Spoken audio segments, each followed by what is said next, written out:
I just turned this thing on and it turned itself off. Okay, so I was saying I waste a lot of memory and video footage on stuff that I ramble on about that nobody cares to hear. But this I always find fascinating. A pusher-tug pushing a barge that's empty, and as an empty barge, that's 100,000 pounds at least. And that's like all concrete and reinforced steel bars. They call them rebars to keep the integrity of the shape of that thing. And then they pile crushed rocks on there to the tune of hundreds of thousands of pounds, and then push it down the Chesapeake. Now, I always point out that you can tell the power of a tug by looking at its rooster tail, and you can see the rooster tail on that thing is really pushing out.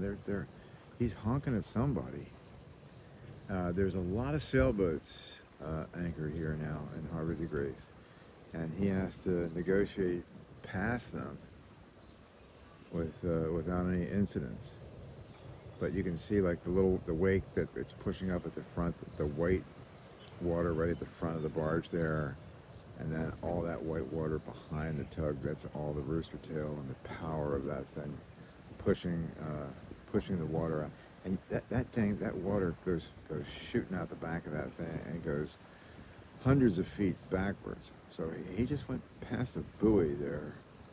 I'm not sure if that's a navigational buoy or what that is. He's about to disappear behind the trees from me, but man, that's a full that's a full frame shot right there, isn't it? That is something to see, man. And the closer you get, the bigger it looks, and the more impressive it is.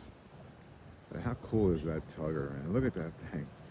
But the elevated bridge, being able to see over everything, so he knows how to steer it. Pretty cool. I met a guy named Elliot that has a boat here on the marina, and he does the same thing, only instead of crushed rock, he's pushing gasoline and fuel oil from Delaware City all the way down to Baltimore. Man, that's a dangerous job. So that's it. And now Harvey and I are here right next to the decoy museum. Here's Harvey. And he just did a really good poop. The second one today. And so that's really gratifying to see, and it means that the laxative seems to be working. There's a delicate balance using the laxative with him. He's such a small dog, he's only 9 pounds. So, I don't give him enough, and he gets backed up. I give him too much, and then all of a sudden it all comes out. So there's a tricky balance involved there. So I'm gonna, I wanted to get a picture of the flowers here, but I got flower pictures. Peace.